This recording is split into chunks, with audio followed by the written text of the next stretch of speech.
with a developing story. Confirmation hearings are today for Supreme Court nominee Brett Kavanaugh.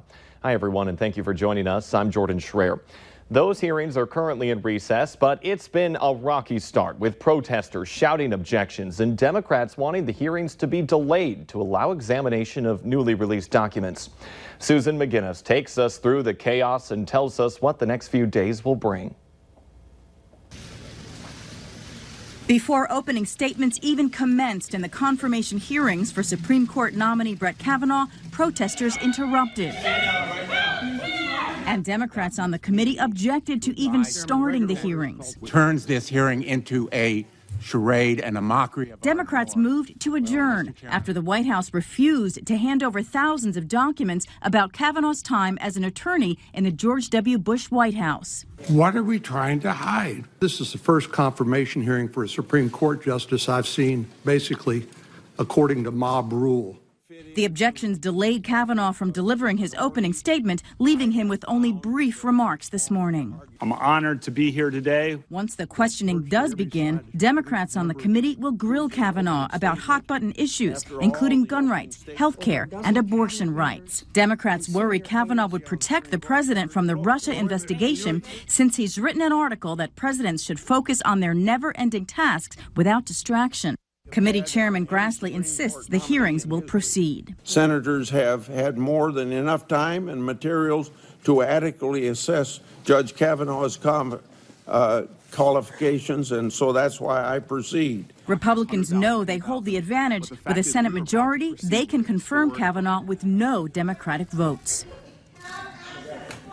Susan McGinnis, NBC News, Washington. The hearings will continue for 2 more days, allowing all committee members to have their turn at questioning Judge Kavanaugh. And you can watch that hearing today live on our website, valleynewslive.com. Taking a live look outside right now, it's turning out to be a nice day for many students to be in a classroom instead of outside. For what we can expect for the rest of our day, let's go to Storm Team meteorologist Lisa Green. Yeah, it's been a cloudy one and rainy, even stormy for some here since this morning. We're looking at relatively quiet conditions right now with some clouds beginning to clear. Places like Devil's Lake over by Jamestown, seeing a little more sun there. There is still some rain over by Bemidji and the Detroit Lakes area. Very light stuff. It's been weakening quite a bit here, and you can see just a few blips of green showing up on the map between Bemidji and Park Rapids. And expanding the view, you can see the main band of rain is south and east of us over toward places like St. Cloud and down to Sioux Falls and Minneapolis. So if you need to head in that direction today, you're going to run into more rain. And we still have a chance for some thunder coming up this afternoon. Temperatures in the 60s to some 70s right now. We may see a little sunshine peek through here for Fargo with those temperatures into the 70s through the afternoon hours, and can't rule out some rain and thunder, especially in the east. So we're going to talk about that coming up in your hour-by-hour planner, as well as what could be a very chilly night for some of us in the valley. We'll have details coming up. Starting to feel like fall. Thank you very much, Lisa. We have new information on the crash in Bismarck that claimed the life of an elderly man. Authorities have released the name of that victim. They say 76-year-old Richard Hogue of Baldwin, North Dakota, died. The Highway Patrol says Hogue missed a curve on Highway 1804 just north of Bismarck and slammed into 2 large trees. He died at the scene. An elderly Minnesota woman is hurt after her car was rear-ended and then rolled in a ditch. The Minnesota State Patrol says 20-year-old Craig Isaacson of Sabika ran into the back of a vehicle on Highway 10 near Staples last night. The car, driven by 75-year-old Stella Robin of Staples, rolled in the median of the highway. She was taken to the hospital, but her injuries are not serious. New for you at noon, one of the Valley's most wanted suspects is now behind bars.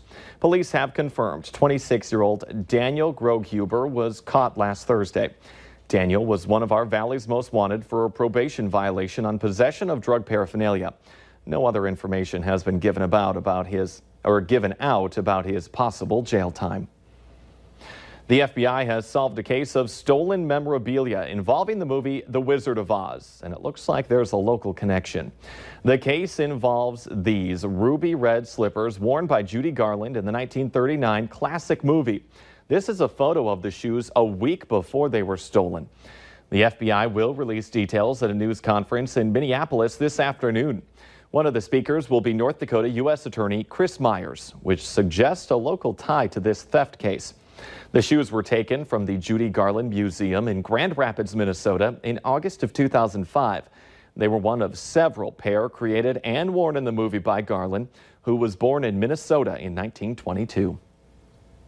The trial for a Minot man accused of pistol whipping a woman and shooting and paralyzing a man is getting pushed back. Yavontez Barnes is accused of those crimes from January of 2017. Police say he robbed a grocery store and burglarized an apartment building during that incident.